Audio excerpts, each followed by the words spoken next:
How to buy banana gun token. So this token came under the symbol of banana. Now, before we start, this is not financial advice. I'm not a professional or economic expert. So before investing in any project that you find on my channel, please do your own research. And also, there is a referral code down in the description. You can get free money rewards or crypto with the best referral code. Simply just goes below. Find your account, enjoy the benefits, check them out in the description.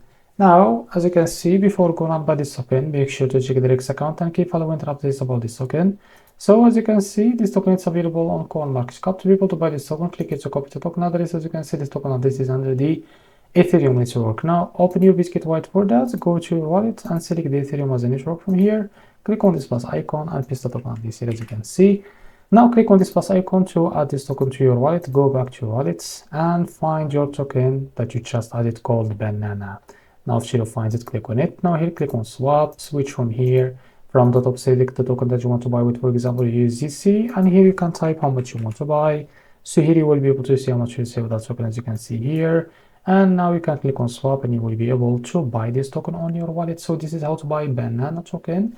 If you found this very helpful, please like and subscribe. See you in the next video.